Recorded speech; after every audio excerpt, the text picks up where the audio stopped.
जय हिंद दोस्तों। इस वीडियो में आज हम लोग देखने वाले हैं फिजिक्स क्लास 10th का 4th टॉपिक है हमारा, जिसका नाम क्या है, प्रतिबिंब। इसके पहले के वीडियो में हमने देखा था कि दर्पण क्या होता है, कितने प्रकार का होता है। तो मैंने आपको बताया था दर्पण दो प्रकार का होता है, समतल दर्पण और गोलीय दर्पण, जिसमें गोलीय दर्पण भी दो प्रकार का होता है, उत्तल और अवतल। तो चलिए अब समझते हैं प्रतिबिंब क्या है। देखिए हमने आपके सामने ये दो दर्पण बना रखा है।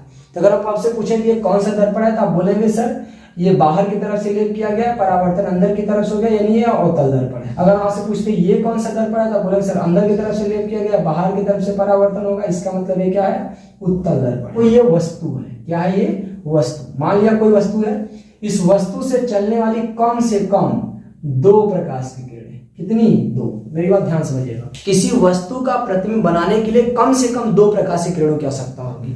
तो किसी वस्तु से चलने वाली कम से कम दो प्रकाश की किरणें परावर्तन के पश्चात जिस बिंदु पर एक दूसरे को काटती हैं, जिस बिंदु पर एक दूसरे को काटती हैं अथवा काटती हुई प्रतीत होती हैं, अथवा काटती हुई प्रतीत होती हैं। हमने देखो क्या कहा, किसी वस्तु से चलने वाली प्रकाश की किरणें किसी तल से परावर्तन या अपवर्तन, अपवर्तन को हम बाद में समझाएंगे, परावर्तन के पश्चात जिस बिंदु पर काटती हैं अथवा काटती हुई प्रतीत होती हैं, इस बिंदु को वस्तु का प्रतिबिंब कहते हैं। ये कितने प्रकार का होता है, दो प्रकार का। अगर वास्तव में काटती हैं तो वास्तविक प्रतिबिंब, और अगर काटती हुई प्रतीत होती हैं तो आभासी प्रतिबिंब। ठीक, तो यहां तक क्लियर हुआ। तो प्रतिबिंब कितने प्रकार का, दो, वास्तविक और आभासी। एक बार परिभाषा को दोबारा से रिकॉल कर लेते हैं। प्रतिबिंब किसे कहते हैं, किसी वस्तु से चलने वाली प्रकाश की किरणें किसी तल से परावर्तन या अपवर्तन के पश्चात, अपवर्तन को हम लोग नेक्स्ट वीडियो में समझेंगे,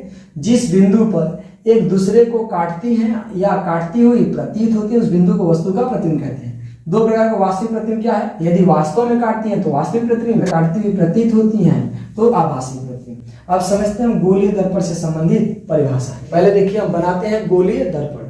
तो देखिए एक दर्पण मैंने ये बना दिया, ठीक, ये कौन सा दर्पण है भाई, तो ये हो गया आपका अवतल दर्पण।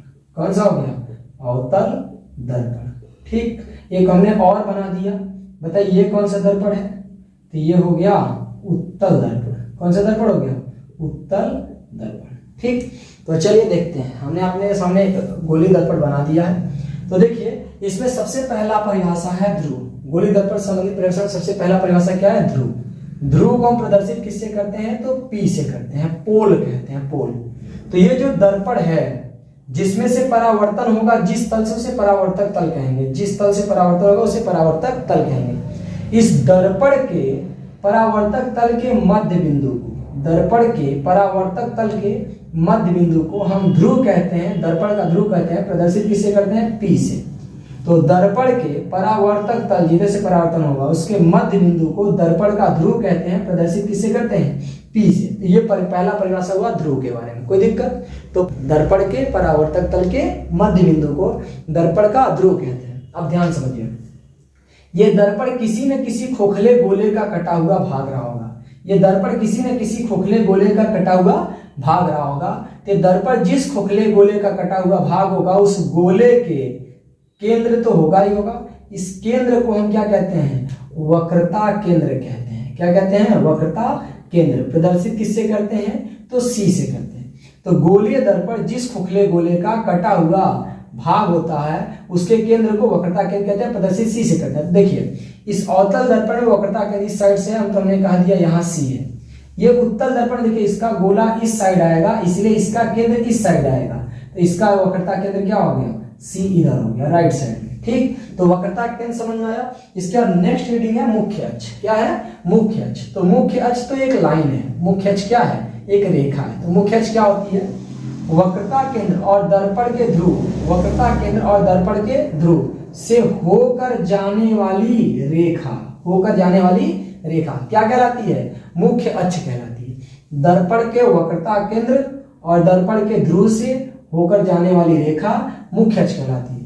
दर्पण के वक्रता केंद्र और दर्पण के ध्रुव से होकर जाने वाली रेखा क्या कहलाती है, मुख्य अक्ष कहलाती है। कोई दिक्कत, तो मुख्य अक्ष में बता दिया। तो मुख्य अक्ष एक लाइन है, ठीक, रेखा है। इसके जस्ट आगे का हेडिंग है वक्रता त्रिज्या। क्या हेडिंग है, वक्रता त्रिज्या। तो वक्रता त्रिज्या किसे कहते हैं, तो देखिए वक्रता केंद्र और दर्पण के ध्रुव के बीच की दूरी जो है इसी को हम कहते हैं वक्रता त्रिज्या।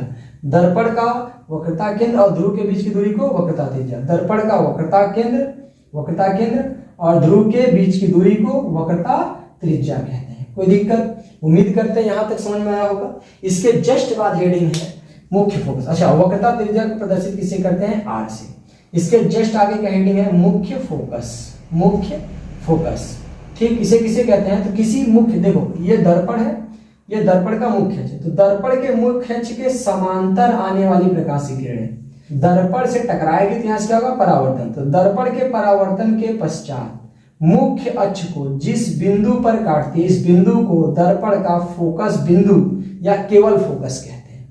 तो परिभाषा में क्या बोला कि दर्पण के मुख्य अक्ष के समांतर आने वाली प्रकाश की किरणें दर्पण से परावर्तन के पश्चात, परावर्तन होगा तो नीचे आएगा ऊपर, तो देखिए ढलान झुका ऊपर है तो ये इधर ऊपर जाएगा। ठीक, तो दर्पण से परावर्तन के पश्चात, तो परावर्तन के पश्चात ये आगे तो मुख्य अक्ष को काटेगा नहीं, इसको बढ़ाएंगे पीछे साइड। तो पीछे साइड बढ़ाएंगे तो क्या है? मुख्य अक्ष को जिस बिंदु पर काटती है अथवा काटती हुई प्रतीत होती है, उस बिंदु को उस दर्पण का मुख्य फोकस कहते हैं। इसके जस्ट अगला हेडिंग क्या है आपका? तो अगला हेडिंग है फोकस दूरी। क्या हेडिंग है? फोकस दूरी। तो फोकस दूरी प्रदर्शित स्मॉल एफ से करते हैं, जबकि फोकस बिंदु को कैपिटल एफ से करते हैं। तो देखिए क्या कह रहा है कि अब जो फोकस बिंदु आया है, ये फोकस बिंदु से दर्पण के बीच की दूरी जो होती है फोकस दूरी कहलाती है।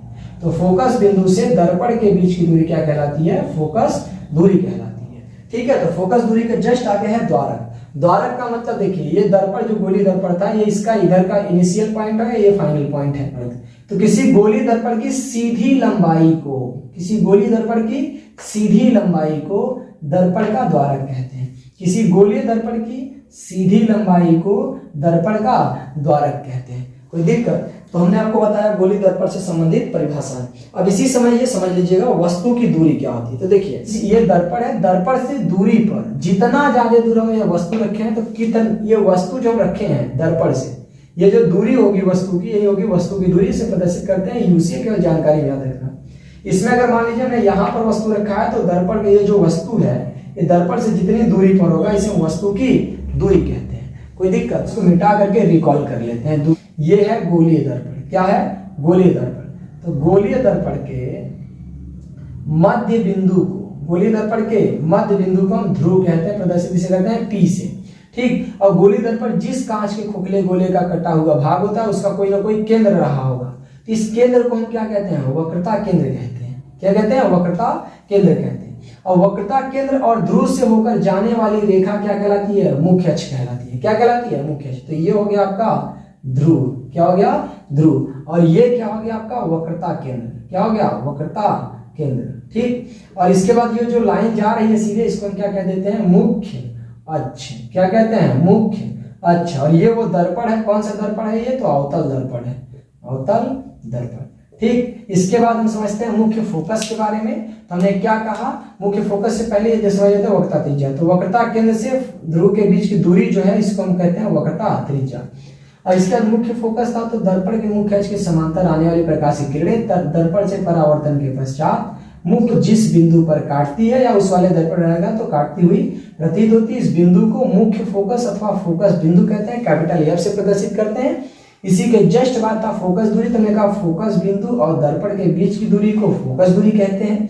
ठीक है, इसके जस्ट बाद है फोकस बिंदु, फोकस दूरी के। इसके बाद द्वारक है। तो हमने कहा दर्पण की जो सीधी लंबाई है दर्पण का क्या कहलाती है? द्वारक कहलाती है। ठीक है, इसके बाद एक अलग से नोट में याद रखिएगा, हालांकि गोली दर्पण संबंधित परिभाषा नहीं है वस्तु की दूरी। तो हमने कहा अगर वस्तु को हमने यहाँ रखा है, तो जो वस्तु है और दर्पण से जितना दूर पर वस्तु है, यही वस्तु की दूरी कहलाएगा। और इसका जो प्रतिबिंब बनेगा, वो प्रतिबिंब वस्तु से जितना दूरी रहेगा उसको हम कहेंगे प्रतिबिंब की दूरी, और इसे भी से प्रदर्शित और इसको यू से प्रदर्शित करते हैं। अब हम समझते हैं गोली दर्पण के द्वारा प्रतिबिंब बनाने के नियम। ये बहुत ही इंपॉर्टेंट है और बहुत ही जरूरी है आगे आने वाले टॉपिक के लिए।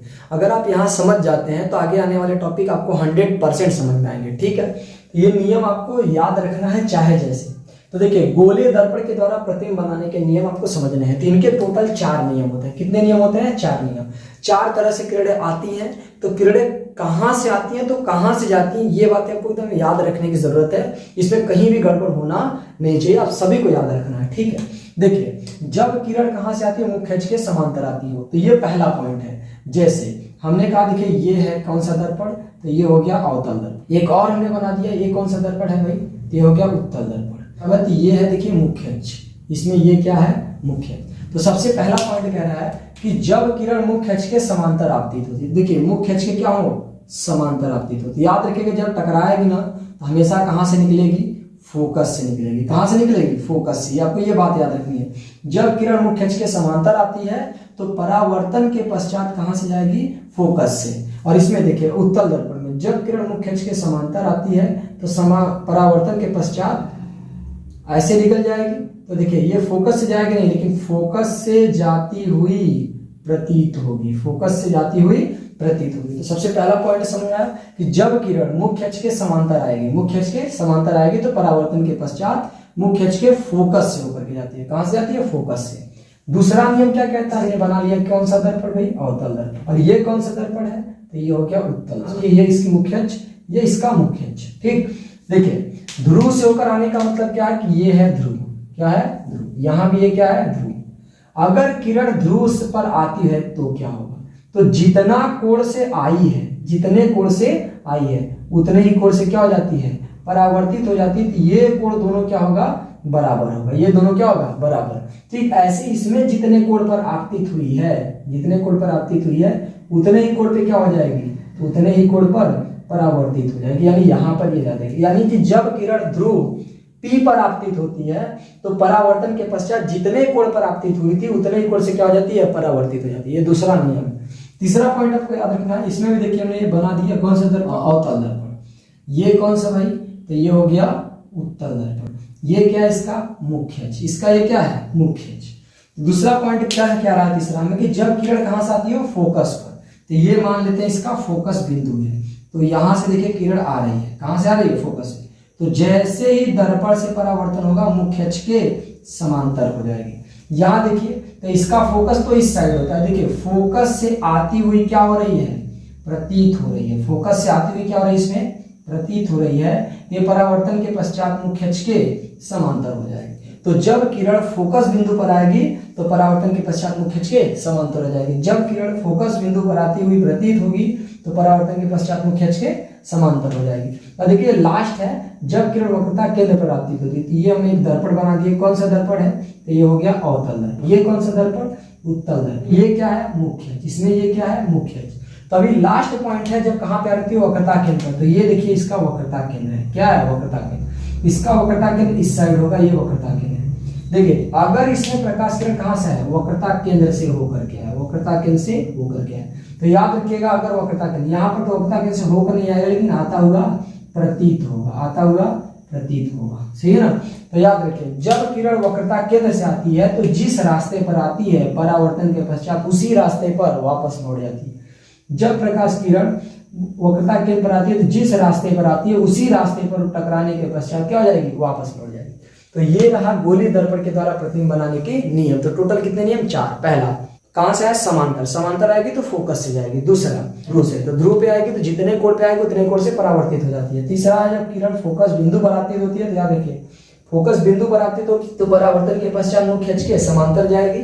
और लास्ट में जब वक्रता केंद्र पर आपतित होगी तो जिस रास्ते पर आई है उसी रास्ते पे क्या हो जाएगी, वापस हो जाएगी। अब हम नेक्स्ट क्लास में देखेंगे गोली दर्पण के द्वारा किरण आरेख। तो मिलते हैं नेक्स्ट वीडियो में, तब तक के जय हिंद।